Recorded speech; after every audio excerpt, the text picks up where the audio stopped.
Accessing archive. Good evening, soldiers. It's Mother Carl here. Please forgive the poor quality of this broadcast, but I'm coming with you with a very important message. We just want to let you know that BigJackFilms is on his way back to Earth. He's fine. He's alive. But he's in pretty bad shape. It turns out he had a shitload of episodes backlogged on his computer, and he was a dumbass because he completely forgot to post them on his YouTube channel. So a lot of these were supposed to come out in early 2025, so just bear the time frame or whatever. But of course, he had to go to a galaxy far, far away. And nowhere near the celluloid. God, I could use a smoke. We gotta get prepped for his arrival. He should be coming back soon.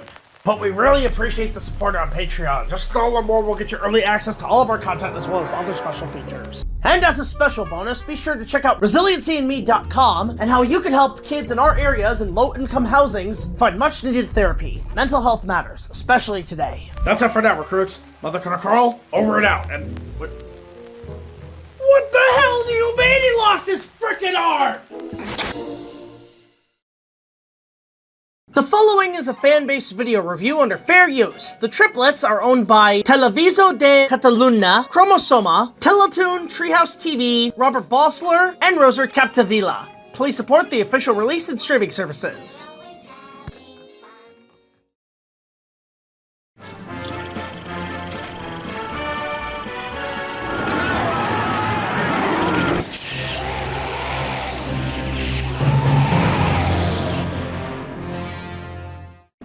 Hey guys, what's up? It's BigJackFilms here, and welcome back to a brand new King Kong review. And considering it's the month of March, this is the time of year I normally do a ton of reviews like this. But there's a lot happening here at home that requires some much-needed attention. Hey Carl, how goes process on the new FTT model? Yeah, triple effort would be nice. We'll get to it when we get to it. But with that said, let's talk about the Triplets. What the hell is that?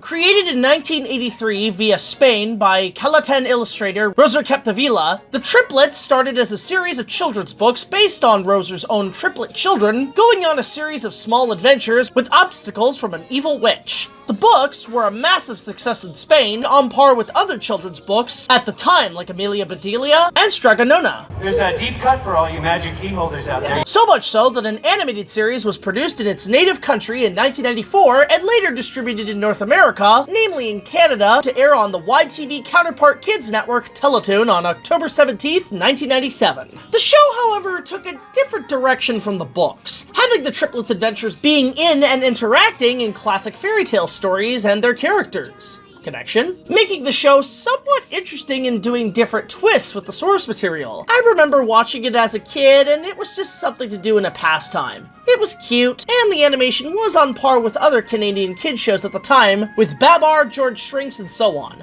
And lasting for 2 seasons and over 100 episodes, it showed it had some staying power. And oddly enough, halfway through the first season, some movies got episodic treatments, and with King Kong being kind of a cinematic fairy tale, it seemed fitting that an episode of this show would be adapted. And on this edition of Parody Corner, I figured we'd take a look. So, airing in Name and address withheld. This is the Triplets' take on King Kong. So, oddly enough, this show has like 2 separate intros. I completely forgot about this. The first being the 3 triplets, fourth walling the audience. Which fairy tale will we be in today? We'll just have to wait and see. Am I supposed to spin the wheel like The Price is Right? Because I was actually on that show once and I never got that invite. Though I did meet Drew Carey once. Nice guy and all, and I also met Victor. Are you of the Boston office? The second being the theme song itself. It's cute, innocent, gives us the plot and basics of the show, but so did the first intro. So what's the point? I'm a 33-year-old man talking about a show made for 90s, baby, so don't ask me! Each intro ends with a reveal of the fairy tale they'll be tackling, and with Kong, it's GAH! Why does Kong have 3 nipples? This is the variant from Total Recall, and it's probably the remake given this is Canadian distributed. Stop laughing so casually. The episode opens with the board witch. Yep, that's the intimidation we get. Who's dancing to whatever junk is on the radio? Need some Aaron Smith.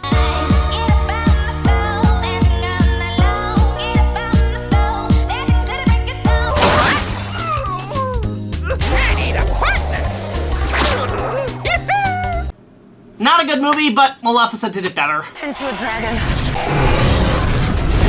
Seriously, Disney, you make this guy the dragon and not Maleficent? Why? We then cut to the triplets doing shadow puppetry raids in which the three mice do the same. Oh yeah, I forgot this was a thing somewhat in kid shows, mainly Canadian, where there would be these tiny creatures of some kind finding relevance in each episode. The Dust Bunnies from Big Comfy Couch were a prime example of this. Molly was right all along, it wasn't a conspiracy theory, man! I got it! It's a dinosaur! Right! And that's the only dinosaur imagery we see in this episode. Alright. But damn it, girls, you forgot to sing the meme! Holy fucking shit, it's a dinosaur! Jesus Christ! What the fuck? Actually, Jurassic Park may not be far off, as the witch zaps the three on a flock of helicopters heading for Skull Island. Did Jordan Vogt Roberts see this episode? Well, it's nice to know Doug Funny makes a cameo. We gotta pick up someone. King Kong? Wait a minute! This is a sequel to the original story? The events already happened? Well, there's a good reason. If this isn't an adaptation of the original King Kong story, then it must be one of the sequels. What the hell is it? Son of Kong? King Kong Lives? Kong Reborn? One of those weird Joe DeVito books? It couldn't be Kong the Animated Series, that was already airing on Teletoon at the time. Triassic and Jurassic sharing the same Jurassic Schmurassic! I don't care if you put half the cast of Inuyasha in this. It's still not a good show! Hi there! Huh? Keep going! Hey, you didn't tell me you were bringing your dog. Okay, that didn't happen, but I guess Doug Funny is our Carl Denham in the story, as a news reporter, as the witch sits on the Skull Island shores getting a tan. I should put on some more sunscreen. Ew, where did the sunscreen come from in that owl's body? She flips through a few episode clip shows, seeing the news report. Tell us, what's the latest on the search for King Kong? You may recall the last time King Kong came to visit, he wasn't treated very well. We certainly hope he gets a warmer reception this time. And we also hope to explain how he survived, not to mention name-dropping Skull Island, but that might be too heavy into the character's copyright given we're probably exploiting the novel's public domain to make this episode. Back to you, Quail Man. So we see a lot more of Skull Island, and I will give the episode credit, the water paintings really capture the large landscapes of the island. Too bad Kong's stomach tick completely ruins the scenery.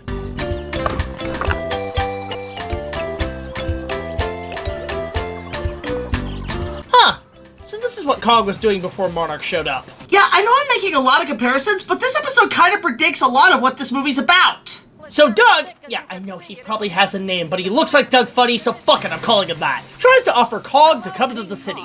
The reason he was sent back to Skull Island in the first place!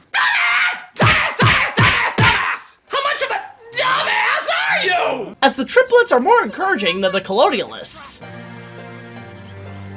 Well, that's the only thumbs up this episode's getting. And then the critics and the exhibitors all say, if this picture had love interest, it would gross twice as much. Turn off that camera. I don't want this on tape. A typical Fox News moment.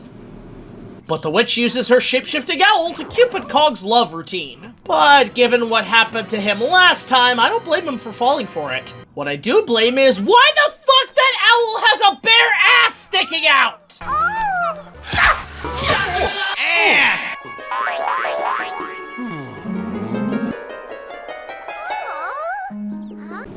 Okay, this movie is giving me serious Yeti levels of awkwardness. Stop trying to turn monkey nipple erections into a fetish! And y'all wanna say Kong 76 is creepy? This one is borderline worse! What the anus?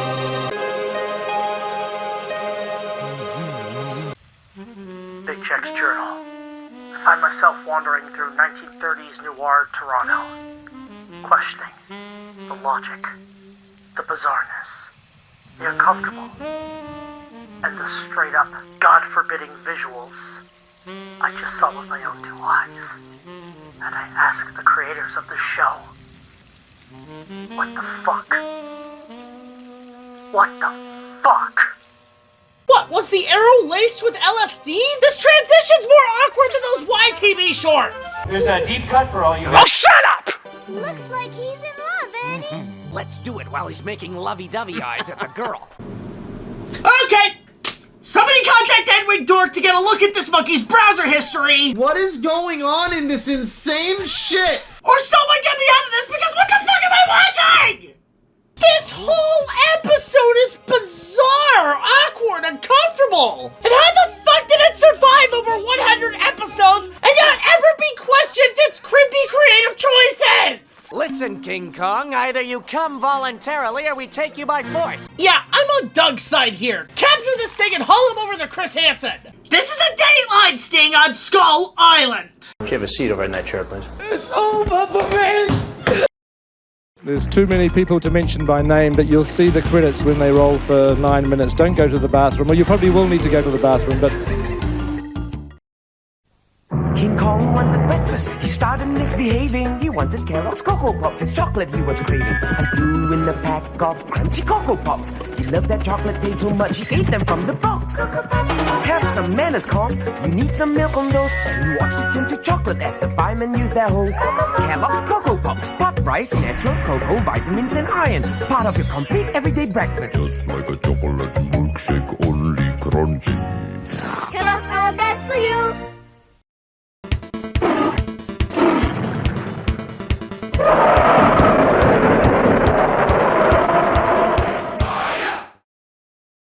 Okay, so, like the original, they take Kong back to civilization, but this time they take him to the Triplets' origin home of Spain, and it's a nice change of scenery at least. They even adapt the Yankee Stadium Madison Square Garden original storyboarded concept from Kong 76 this time around, and even have a special guest star. And at the stadium we have Snowflake, the famous white gorilla. No joke, Snowflake was a real albino gorilla raised in a zoo in Catalunya, Spain, and his facial expressions were so unique that they were the basis in designing Kong at Weta for the Peter Jackson film. So kudos to the show for including their iconic gorilla in a nod in this episode. So they finally showcased Kong in a very slow build-up.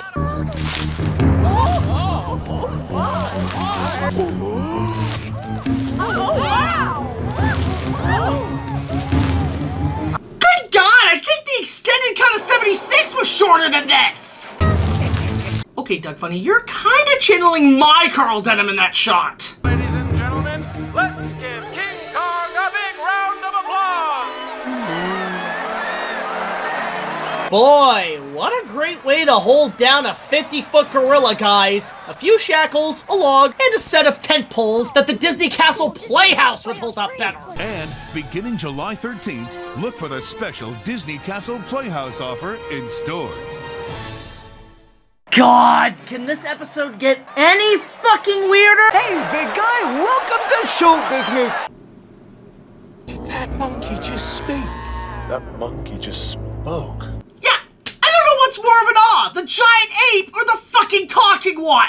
So, like the original, the flashing lights cause Kong to escape and run amok.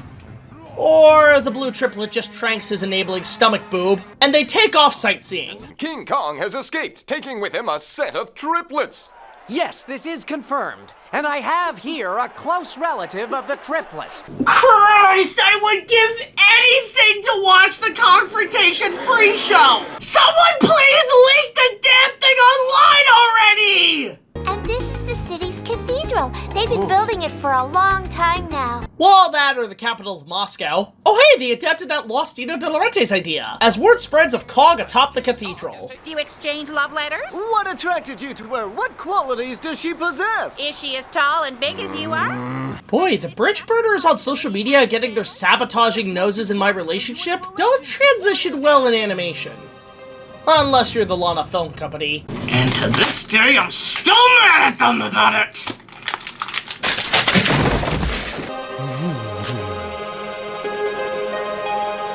Okay, forget Kong Skull Island, this is Kong Epstein Island! I need to know if that third tit is on the list! So Kong climbs the cathedral tower. Is this the compromise for doing the Phantom of the Opera but not Hunchback? Then again, this show did do a whole fairy tale episode about Christopher Columbus! We finally made it land at last! Hooray! We've discovered America! Oh, this is uncomfortable. Spain, Germany, I question y'all turning this genocidal nutcase into a fairy tale story. It's as weird as this Italian kids book near King Kong spell out ping pong. It was from a fan in Switzerland, thank you. But the banana copter gets too close and hits the construction crane that begins to swing toward civilians.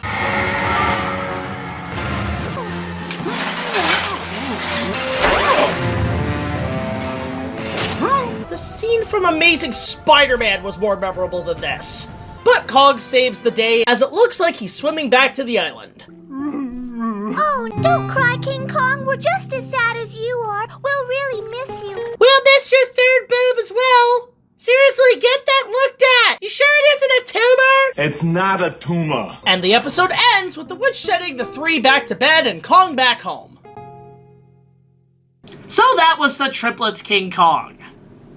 Or in its native Spanish, a pesta! Outside of the decent animation and mild charm, this episode is a boring slog and all over the place. The characters add nothing, the witch is annoying, Doug Funny ain't Carl Denham, and Kong, Jesus Christ, is creepy as shit! At first I thought I'd find something nostalgic to look over as a kid in rewatching it, but what I got was something that doesn't hold up at all. It's a bizarre show with awkward humor, creepy undertones, and the less I remember it, the better. My rating? 2 out of 10, guys, because by the end of the day, I wish I forgot about it like I did when I grew out of this shit. There is talks of a reboot of this show coming out, but if it retains the same odd tone as the show, then it's best I don't even bother with both of them existing. Cause it's nothing but over 100 episodes of a triple 10 minutes of triplet turds.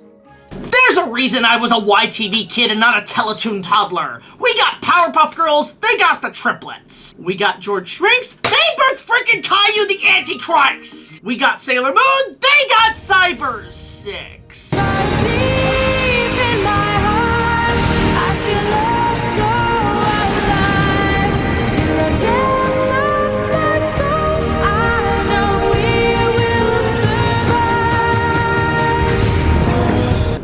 Okay, shit, that show was pretty progressively hot for its time. But regardless, one channel had better. And even on my show, this was a bit of a low blow as the King Kong Review's 94th episode. 94. But I can happily say that episode 95 will be far better. So tune in next time on the King Kong Review series when we do a follow-up on a few previous episodes that are long overdue, and only rely on reading and playing video games to cover them.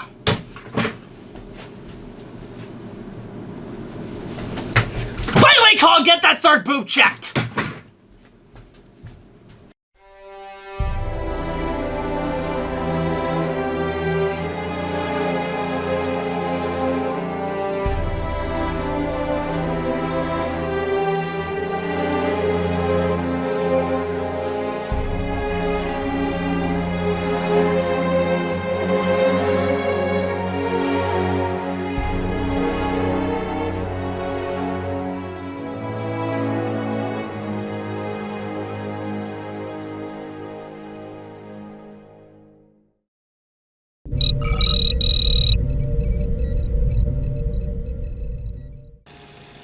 Okay, 94 down, 6 more to go until we hit the 100th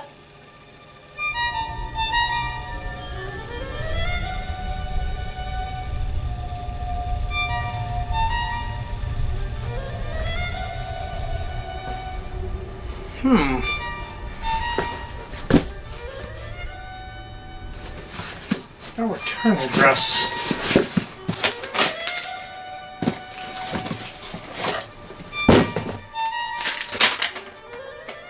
My apprentice, I hope this finds you well in the will of the Force. I have received orders from the Council to deliver this to you immediately, for I sense a great evil growing. We've all seen it on Earth and beyond. Enclosed in this box is a weapon I have forged for you. No longer do you need to forge its manifestation through your Sword of Light. May its Kyber Crystal serve you well in continuing your training, as I have seen your skills improved. The time will come soon when we meet again, my friend. Dust off your skills. May the Force be with you, always.